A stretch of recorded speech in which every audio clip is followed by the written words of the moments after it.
Hey friends, what's happening? It's Dr. Heather here, live from Ask Dr. Heather, also known as the Keto Doc. And today I'm not cooking for you. I will get those kale chips made tomorrow because I know some of you are super anxious about the kale chips and want to know how to make them. So grab yourself some kale chips or some kale at the store tomorrow. Somebody said, how do I make them? So you could either get some kale strips. You can buy them in the big bundles. The kale leaves can be this long, or you can buy them in the bits already cut up.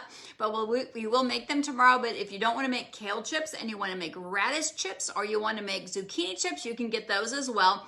But today we're going to talk about hunger. Have you found yourself always hungry, or you eat and then you're hungry? Well, we're going to talk about you then tonight. So if you ever found yourself, just give me a big high 10, high 5, like that is me. No matter what I do, I'm always hungry. Food is always on my mind. I go to bed hungry, I wake up hungry, I think about food all the time, no matter what I do. Maybe you've had gastric bypass, maybe you've had lap band, you're always hungry. So, all right, I see some thumbs up so people understand what I'm talking about. And hey, Justin, hello. Hey, Val, thanks for joining me tonight. So we're gonna give you 7 habits or 7 things that you may be doing in your daily life. That doesn't mean you're doing all of them, but just 7 things that you may be doing that potentially could be driving your hunger hormone, which is ghrelin. We want to actually keep it quiet. We want to turn that off because that is also known as your hunger hormone. It turns up appetite. We actually want to turn up leptin. Leptin keeps ghrelin down, which makes it turn the appetite off so it's not screaming loud. This often happens in people who have a BMI over 35 to 40%. So once you start getting more fat than you have muscle, it's just turned on all the time. You're hungry all the time. People ask, how do people get on that show 600 pounds? How do you get that big? How come they're never full? It's because their hunger hormones are never turned off. That ghrelin their hunger hormone, that's for appetite, they're just hungry all the time. But let's talk about you. Let's talk about some simple things that you can do to actually keep those hunger hormones quiet. Number 1, I know you can guess what it is. Maybe we could play this game, but I'll just tell you what it is. Number 1, if you don't get enough sleep, it's true, the studies are out there. University of Chicago just posted this big study that if you don't get enough sleep, whether you maybe get up in the middle of the night to go to the bathroom, maybe you have a new puppy, maybe you have a new baby, maybe your partner snores, whatever it may be, maybe you're a doctor, maybe you're a fireman, something like that that's keeping you up. Every time you wake up, it disrupts your sleep pattern. It actually disrupts your whole ghrelin hormone. It actually wakes your body up at least anywhere from 18 to 28 to 35%. It disrupts your hunger hormones and disrupts your metabolism. So it can actually turn on those hunger hormones. So ghrelin is actually increased. Remember, we want to keep it down.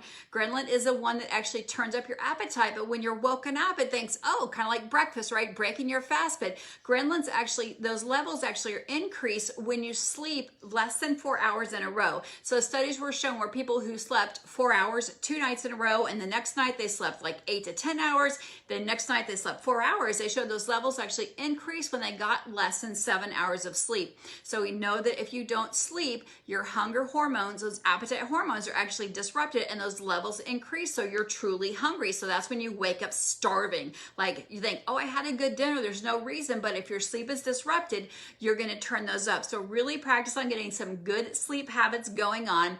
So if you do have a new puppy or a new baby, or your job keeps you up on those nights that you have a good opportunity, practice some good sleep hygiene. Blue lights, turning the things off, maybe taking some really good quality melatonin. Melatonin is such a great vitamin or supplement that you can actually take to help decrease the lymphatic drainage or increase and help clean out your brain. I've got some great information on melatonin, but something you can do. There's also great studies showing that having your brain in a state of ketosis when you go to sleep can help get you into that stage of sleep, stage 3 or 4, much quicker. So much healthier for your brain to keep you in that state of sleep much quicker and deeper so you get longer sleep. Great studies out there, we know. So number 1, make sure you're getting enough sleep. Number 2, if you're not eating enough, if you're eating too little, it will also disrupt and turns on some different hormones. There's something called neuropeptide Y. So we talked about ghrelin, we talked about leptin. I know some people say it different, but neuropeptide Y is another hormone that if you cut in your calories too much, it's actually turned on. And the job of that is actually to delay fullness. So what it does is if you're always cutting your calories too drastic, maybe you go on a 500 calorie diet, or you go on like the HCG diet, which is a very low calorie diet, or maybe, you know, in a place of starvation or in form of famine, what it does is it delays that feeling of fullness because it wants you to go ahead and eat more. This is actually designed for our ancestors who would go in that place of feast or famine. So if they didn't eat for 3 or 4 days and then they maybe caught a buffalo, they had a big feast, so everyone eat to fullness, that it would delay that hunger so they could really eat to full because they didn't know when their next meal was coming. So if you're cutting your calories too much too quickly, so this can happen again if someone's not doing fasting properly or fasting too often, again, too often, too frequently, and not too many calories, or not having enough fat or protein in their diet, neuropeptide Y will actually delay that feeling. So if you're fasting, again, too much, and then the minute you eat, you find yourself really overeating and not feeling full, and then when you go back to your normal intermittent fasting, you're like, gosh, I'm just never full. It's probably because you're either fasting too much, or when you go back to your intermittent fasting, that you're not getting enough well-balanced calories in. That will also turn on those hunger hormones, which will increase them. So make sure that you're eating enough food, you're getting enough healthy calories in, and the type of calories do matter. So you don't want to have empty calories, fiber calories, or sugar calories. And that leads me to number 3. Make sure that your diet isn't too carb-centric or carb-centered. So a lot of times people say, well, it's all about calories, right? We're taught that in the 70s and the 80s. Well, if you want to lose weight, all you need to do is cut your calories. There's some truth about cutting calories, but it's not all about the calories. So researchers at the University of Washington School of Medicine found that if you eat carbohydrates, it really does satisfy you pretty quickly. So think of that campfire, and when you put leaves on the campfire, that's your carbohydrate. It starts a fire pretty quickly, but it burns really quickly. So it fills you up pretty quickly. So you have some chips, you feel full pretty quickly, but then your hunger comes back. And when it comes back, man, it is ravenous. Like you could eat the whole house. So you're feel full within just a few minutes, but man, when that hunger comes back, you're super hungry. Well, where protein actually is really fairly neutral, as fat is very neutral as well, so it's probably the best appetite suppressant and control. So not really a suppressant, but it helps you feel fuller better. So protein will give you that feeling of fullness for about 90 minutes. So we're talking about satiety, which is that feeling of fullness. So carbohydrates, again, make you feel full right away when you eat them, but it doesn't last very long, and when it comes back, you feel like you could eat the whole barn or the whole house out. So that's where, you know, it also spikes the insulin really quickly and comes back down and spikes again. So when you're eating, like you go back to the cupboard for a cookie or another handful of chips every 30 minutes, every 45 minutes, that's that yo-yoing and spiking of blood sugar. Or we're going back that old-fashioned style of eating where you eat 3 meals a day and many snacks in between. We know that's the wrong thing to do. And so now it's why we know we're supposed to eat fats and proteins, because fats will actually stabilize that satiety, keep adrenaline down, the hunger hormones down, and keep them very quiet and stable for anywhere from 2 to 4 to 6+ hours. And then proteins will give you really nice stability for about 90 minutes to almost 2 hours. So it will prevent the spike of insulin and keep that really stabilized. That's why eggs, some turkey bacon, or some hemp or some chia, some nice fat and protein are great breakfast foods when you come out of your sleep mode, not having those instant carbs like a Pop-Tart or the oatmeal, because everybody's still having oatmeal for some reason. I still keep hearing them having oatmeal. It's only 100 calories. Well, again, you'll feel full for 30 minutes. It'll spike down and then you'll really be hungry. So make sure that your diet is not too carb-centered or carb-centric. Number 4, make sure that you're eating food that is dense food, but not too dense in calories. So make sure that we talk about volume of food. So I wish I had my jar of cashews. So if I have my big jar of cashews, let's say that's this size of cashews, a big jar that you buy of nuts, that's about 33 servings of nuts. But if I had a head of cabbage here, that would be, I don't know, maybe 9 carbs. And we look at that jar of maybe like, I don't know, 10 calories or something. We look at that big jar of nuts, which would be maybe 900 calories, or maybe that little jar of coconut milk is 800 calories. So when you're eating, you want to make sure that you're having enough fiber or bulk to your food, and that you're really paying attention to what is dense in nutrients and what is not. So if you're eating big things things like soups and salads and stir fries, those are really going to help you feel fuller longer than having just a little scoop of nut butter or just a little bit of a few handfuls of nuts. You want to make sure that when you're eating that bulk of things, you want to make sure you're getting those vegetables in place. Again, soups and salads and stir fries, and that you're not just having like a little cup of it. You're having a good 2 or 3 cups of those veggies, those above ground greens, because they're going to help fill you up. They're going to create that satiety, and they're also giving you really good pre-digestive enzymes for your gut. So when you do feed the carbs that come in with that, if you're choosing to have them, it's going to really make that balance and help stabilize. Those carbs have to be broken down much slower because it'll delay that breakdown. So just make sure that you're making sure you're having some of those lower glycemic foods that are nutrient dense with fiber and make you feel fuller longer, not just having like a little piece of celery and a little piece of cucumber. Go ahead and have the whole stalk of celery. Go ahead and have the whole cucumber on those foods that are low glycemic, that are dense in fiber. So hopefully that makes sense. Number 4, make sure that you are huffing and puffing. What that means, they've showed, is that people who are only weightlifting and not doing aerobic exercise, they are finding they're not actually getting that hunger hormone turned off, but they are finding in people, and this was done for the University of England, showing that people who actually did aerobic exercise, that their ghrelin levels or the hunger levels or appetite levels were actually being lowered and turned down when they were doing higher levels of aerobic exercise. This wasn't true for participants who are actually doing weightlifting. So if you're only doing weightlifting and you're finding yourself being super hungry, like, man, I'm really burning through my workout, I probably earned some more calories because I burned some more calories. That might not be true. It may be the type of workout that you're doing. It is true that you're earning and burning some more, but it may be that the weightlifting, and this study was done by, and if you want to know, just message me and I'll put that down there. Loughborough, University of England, showed that participants, some were on a treadmill for 60 minutes, the other participants were doing strength training. They found the ones doing strength training actually had higher levels of ghrelin, which are those hunger hormones, were the ones, and there's also another a peptide, PYY, which is one of those neuropeptides. They also found the ones that were doing aerobic actually had lower levels of hunger hormones. So that may be something as well. So maybe you find yourself like at a plateau or you're stuck, but you're not eating soups and salads and stir fries. You're just having a little thing of vegetables, or maybe you're just doing weightlifting and you're not putting that cardio in there. So do those bursts of some HIIT cardio levels. Make sure you're getting it in maybe pre and post, and maybe that'll just mixing up, and that may be enough to kind of break a stall or plateau, or just shut those hunger hormones off so you're not hungry all the time. So that was number 5. Make sure you're getting that aerobic exercise in. Number 6, this is something we could talk about till tomorrow. Stress. Cortisol is our stress hormone. I know everyone's talking about stress, and we could talk about it all day long.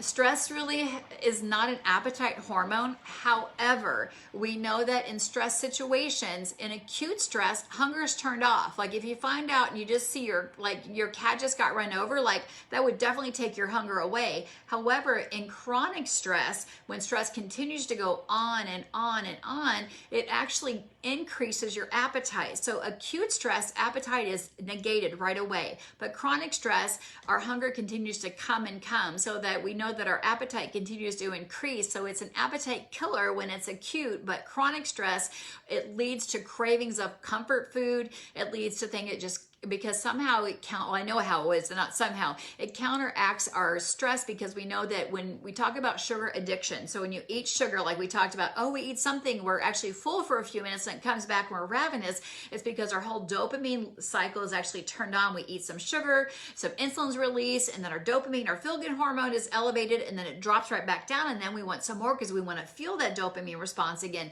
Well, that's what happens with chronic stress, and so, especially when we're emotionally eating those comfort foods, we have that chronic stress, we go back, we eat some food, we get that dopamine response, we feel good for just a little bit, and next thing we know, we're sad, we're blue, we're stressed out again. We go for that salty food, we go for that sweet food. So let me know what you guys go for. So when you're feeling stressed, do you go for salty or do you go for sweet? Do you go for cheese puffs or do you go for dark chocolate? Everybody has something they go for. I know sometimes it can be the season, like sometimes it's more salty in the winter time, it's more sweet in the summertime. So let me know what your favorite go-to stress food is. Mine is definitely chocolate. I will be 100% honest, and it would be ice cream all day long if I could have it. So I love ice cream, but it has been a minute or two. But everybody says that now. It's been a minute since I've had ice cream. It's been a while since I've had ice cream, but that is my anti-stress food. But they did a study, and I'm trying to quote more studies than just saying people said, because somebody said make sure you're quoting your studies. So neuropsychology, endocrinology found that people had higher cortisol level responses on an ordinary day when they continued to have snacks. So what happened is when they had stress and they had snacks, they actually found themselves self-medicating because they found their neurotransmitter levels were actually increasing. The same thing they would find them when they were medicated. So people who were on medication but took themselves off medication with their doctor found themselves actually taking stress or having snacks instead of having medication. So they're self-medicating themselves with food. There's a lot of science, there's a lot of books written on how people medicate themselves with food, with comfort food, making them feel comfortable. And they know that, we all know that this happens, but when there's constant stress, we know that this happens with the chronic stress. And we've really felt this with the pandemic that's been happening and ongoing since March. Number 7, because we could talk about stress for a very long time, and we'll talk another time how we can stop that stress from happening. So Donna's saying when she's stressed, she really doesn't eat, and that can actually happen. People can not eat, but you actually can gain weight. It's a cortisol response. You can have a couple of different syndromes can happen. You actually can gain weight. Your metabolism gets in this starvation mode or preservation mode, so you can not be hungry. Your metabolism will just stall, and everything that you eat, your body just saves for a rainy day, and you'll just start to deposit and save fat and save all those calories because your body's in such a protective mode that it's just saving because it's in kind of a crisis mode, so to speak. So it's just gathering and hunting and saving for whenever that stress is going to be relieved. So Leah says, when I am stressed, I want caffeine or something salty. So sometimes, yeah, salty can be sometimes good. So is that pretzels or is that popcorn or is that a chip? I love to know what people want to have.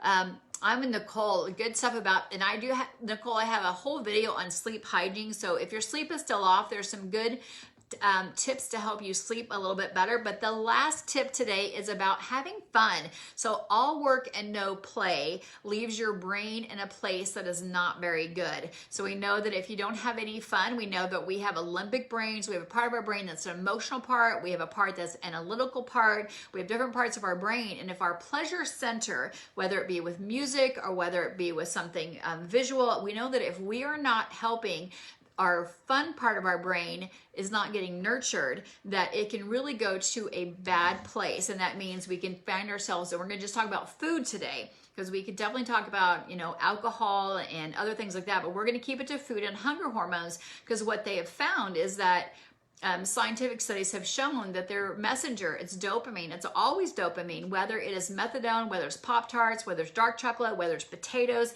it is dopamine. Several hormones in the brain messenger system, chemicals, signal dopamine.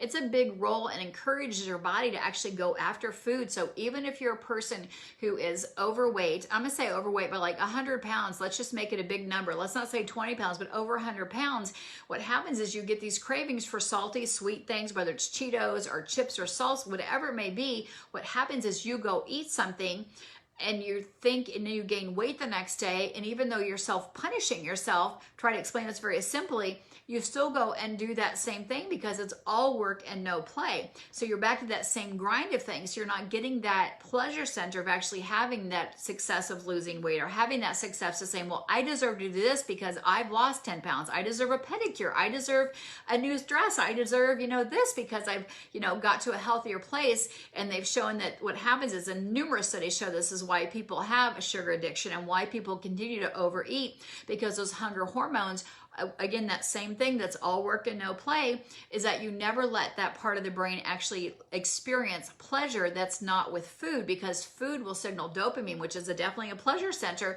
that when you're not out painting, if that's something you love to do, or gardening, which is something you love to do, maybe it's dancing, maybe it's singing, something like that. If you're not letting that part of your brain being highlighted or experiencing, and you still go back to that food pleasure center, that's a very easy one to get, because we all have to eat some type of food, but you eat and you gain weight and you keep eating that same cycle and it never shuts off, and our hunger hormone ghrelin just keeps going up and it's never turned off. So we keep seeing that cycle go and go and go, and we never engage with that regular exercise. So the question is, how do we get off that wheel? How do we stop that wheel? So we look back at those 7 things that I mentioned today. So let's go start with number 1, super quick, and review those. So number 1, get enough sleep. We know if we're tired, we know definitely that's going to put some extra weight. It's going to turn on those hunger hormones. We're going to go for something we don't want. So first of all, have a plan if you don't have enough sleep, which means I make sure I don't have any Twinkies in the house. So get enough sleep. Make sure that you're eating well-rounded meals. Don't try to undereat. That's a definite thing that's very easy to do.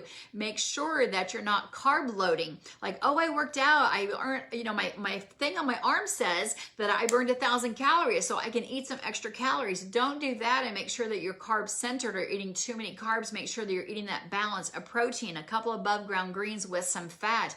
Don't make it too complicated, but also don't be too carb restrictive, because too carb restrictive will turn on some of those other hormones we talked about, like those neuropeptides Y, those NPY, NPP, some of those other neuropeptides that will delay that feeling of fullness because you're not eating enough. Or again, if you eat too many carbs, you get that yo-yo dopamine and insulin going up and down, and that's where you get that pre-diabetic, that insulin resistance going on, and then you never feel full. You never get that, oh, I'm full, I'm gonna not have to eat for 3 or 4 hours. Those people never know what hunger feels like or feeling of full. And then again, make sure that you're getting some aerobic exercise in. Make sure you're helping your body get in that normal rhythm again.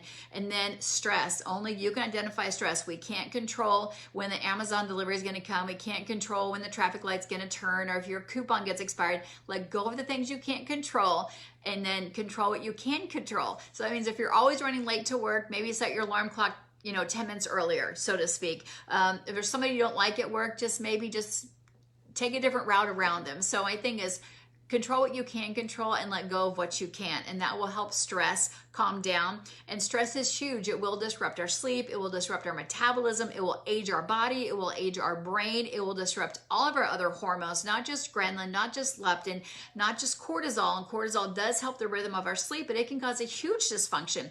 So first, identify those few things with sleep and start having some fun. And people are like, I don't even know what fun is. Play a card game. Get on a Zoom with some friends. Get on a phone call. Just text 5 people and say, hey, how are you? How's it going?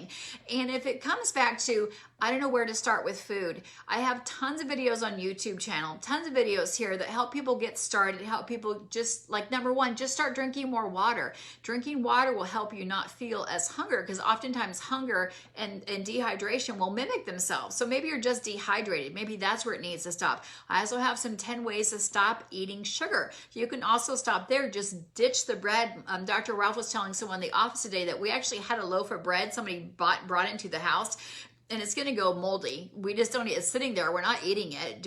I feel bad that it needs to be thrown out. I probably need to give it to the birds or something. But if something comes in your house, let it go, especially if you know that if you're a sugar addict. Put it in the freezer, or again, if it's something like bread or something like corn, you can give it to the squirrels, you can give it to the birds, let it recycle and through nature. I don't know that I really want the birds eating something that's bleached and enriched. I don't know that's very healthy, but it's okay to throw some of that stuff away. But start with something that's very easy to change. If you're not exercising at all, then I would say start walking 5 minutes in the morning, 10 minutes at lunch, and then 5 minutes after work. So just park 5 minutes away, or just walk 5 minutes before you come into your house.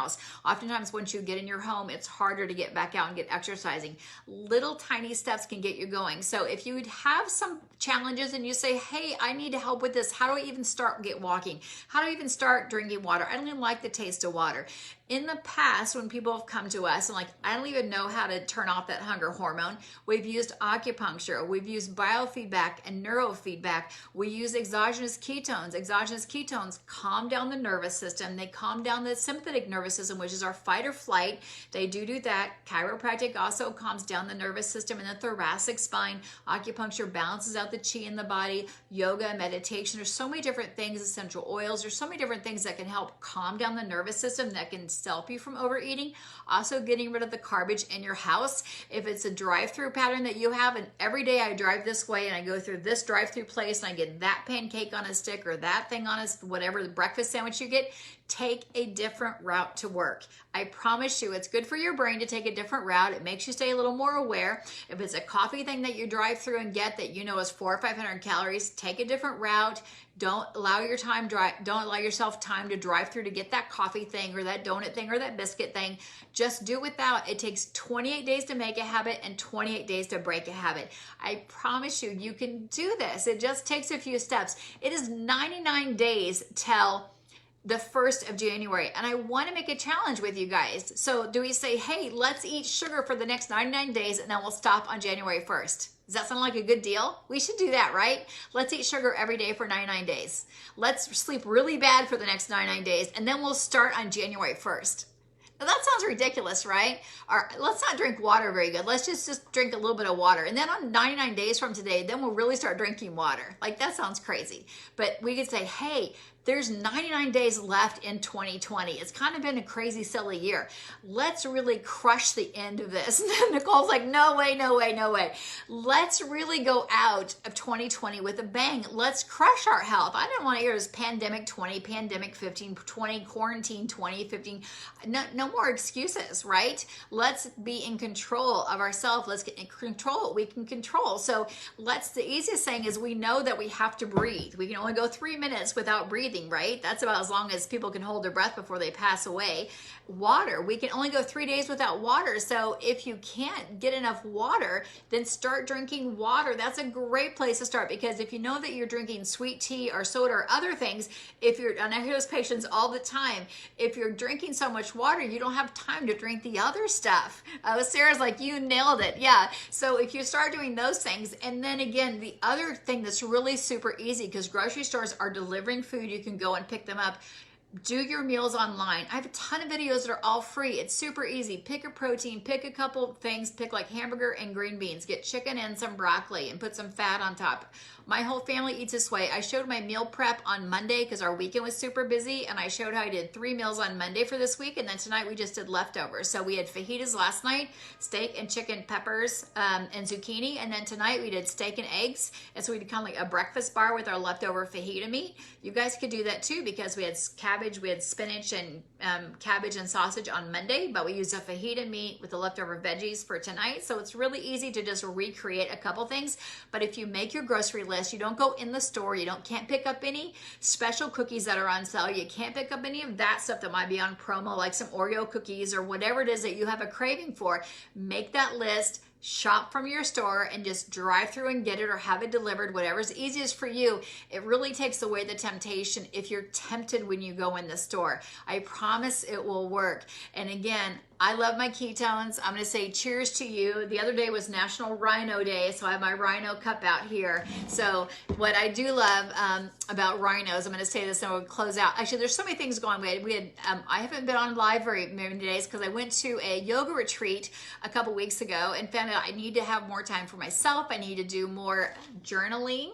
I need to make sure that I'm taking care of myself better. So I've done a little bit less online. I apologize. Less on my blog. I apologize, but I do have a lot of stuff out there that you can use. I have about 1,000 recipes on my blog, AskDrHeather.net. Just go to categories, go to Healthy Bites, and you'll find a ton of really easy recipes. They're all gluten-free. They can be paleo, they can be low carb, they can be keto. The way you shift them is simply by either adding like a sweet potato or some brown rice or a squash, or adding onions or red peppers, which are very high in sugar, or Brussels sprouts. Actually, they're high in glycemic index, or that will actually shift her from low carb to keto for me. So just do it that way. And Nicole's right. When you do your grocery list, you're going to actually save some money that way because you don't get those extra things that you might get or pick up on the way out. And so Donna, I want to say, I think that's great. Donna just told everybody, all of our friends on here, that Diet Pepsi is her thing. And so just stop it. Stop it, stop it. And what we do know about ketones is ketones stop our addictive protein. We have several addictive neuroproteins in our brain. And so I get stories all the time. People say, well, I drank ketones or went on the keto diet because I wanted to lose some weight, but I didn't tell you that I drank, wine every night before I went to bed, or I had whiskey every night before I went to bed, or I started drinking when the kids got home, or I had Bailey's in my coffee in the morning. I hear so many amazing stories of people that were using substances from methadone to alcohol to other things to cocaine. And I was shocked because they were doing ketones for diet sources, but we know ketones are for brain, for cognition, allow them to make better choices. So that's why I'm such an advocate for eating a ketogenic diet and eating a healthy diet, eating a whole food diet. And whether it's low carb or keto, you're gonna get amazing benefits. So Nicole's right, keep the poison out, because we are exposed to toxins every single day. So I'm going to babble on because I could be here. Once I get on here, I could just chat. But please share this, because I think a lot of these things are things that other people could probably use in their life. So just hit that share button, and don't forget to follow me on Instagram. I'm trying to do more story stuff there, which is just Ask Dr. Heather. You can sign up for my YouTube channel, which is free, which is Ask Dr. Heather, and my blog, which is AskDrHeather.net.com. As a veterinarian, she had it first, or I would have taken that, but .com, you can that's me. And Sarah's like, I hear all about ketosis all the time. Sarah, the reason that we're hearing about ketosis is because, but for years, we've studied it for over 100 years. But what we do know is that sugar feeds inflammation, and ketones reduce inflammation. We hear about ADHD, we hear about diabetes. Well, that's caused from too much sugar. And we know that ketones actually can help the brain and actually heal the brain from some of these broken brain things like anxiety, depression, overstimulation. And what happens is once the brain gets bruised and broken, since it was National Alzheimer's Day the last few days, we found out in the last 30 months is that we thought there wasn't any cure, any type of treatment besides a couple drugs for dementia or Alzheimer's. We thought once those brain cells were damaged or bruised, they were no longer going to be able to be used. And now we know that ketones, if your body's making them or you're drinking a pure ketone, those cells now can be utilized and light up. So we see amazing things going on now. It's just like scientific discovery, like when they discovered penicillin or they discovered vitamin C, it's like now we're discovering more about ketones. Like when they discovered ketones for children who are non-responsive to epileptic medication, now we're finding more and more about that. We discovered several decades ago, about, I think is in the 1970s, that if people who are having chronic migraines reduce their carbohydrate intake by 27%. So say you were doing 300 grams of carbohydrates and you reduced it down to 200. So you reduced it 27%. You could reduce your migraines by 80% by reducing your overall carbohydrate by 27%. So it's not going to ketosis, it's just reducing them down. So the data's been there, the science has been there. So Liz, I will give you a referral code that you can actually get ketones from, that you can buy one that's bioidentical. There's only one in the world that's actually bioidentical to what our body makes. And so I will message you back and get your referral code to buy those. And so I just want people eating clean greens and eating just super healthy. I mean, it's super healthy. I always call it super healthy. Just eating as clean as you can. It's never about perfect. It's always about being better. And Sarah's right. Yes, you can reverse diabetes. My mom is 80 years old. So the rule of it is, if you have a normal A1C, off medication, normal blood glucose, after 1 year, you're in remission from diabetes. If it's been 2 years, your A1C is normal, no medication, then you've reversed your diabetes and you're no longer a diabetic. So that is Dr. Eric Westman, who wrote Keto Clarity and Cholesterol Clarity. He spoke at Low Carb Keto KC the last 2 or 3 years. He's an amazing man. We're friends, I would say. He sang in my house, played the piano, and we had some good sing-alongs. Anyway, that is the definition of reversing or remissing diabetes, is if you have a normal A1C, not medicated. A lot of times people are like, oh, my A1C is normal. Is that with or without medication? But yes, you can reverse and you can remiss diabetes. My mom is 80 years old. Her A1C is normal. She's off all of her medication. I would not have said that a year ago. She was medicated for diabetes, taking 4 metformin every day. She lets me talk about her, but she moved in with us in February, and in May we did her blood work. Off metformin, off medication. Her A1C was normal and her blood sugar has been normal at 80 years old. So it can be done. You just have to put the work in. So I want to thank you guys for joining me tonight. Please share your stories with me. Let me know again what your favorite craving food is. Let me know if you need some help getting some exercise plans going, get some aerobic exercise in. If you can't find the sleep video, let me know and I'll help you find that, because there's some great information there on getting sleep going. That was #1 on my list. Get your sleep under control. Some sleep hygiene can go a long way, because it is the most important thing about your health. I think it's a secret weapon to overall health, is getting your sleep going. So you guys have an awesome day. Thanks for joining me. Tomorrow we're going to make some kale chips. The same way you make kale chips, you can make broccoli chips, you can make cauliflower. I would say cauliflower chips, but we can make zucchini chips, radish chips, beet chips. They're all made the exact same way. So pick up something, and we're going to make those tomorrow, either mid-morning or mid-afternoon. I've got 2 or 3 appointments tomorrow, but you can always watch it on replay, and you can always share this. So you guys have an amazing, amazing day. Leah, good to see you back here. Sandy, good to see you. Sarah, thanks for joining me. And everybody else, thanks for joining me. You guys have a blessed evening, and we'll be seeing you later. Bye-bye.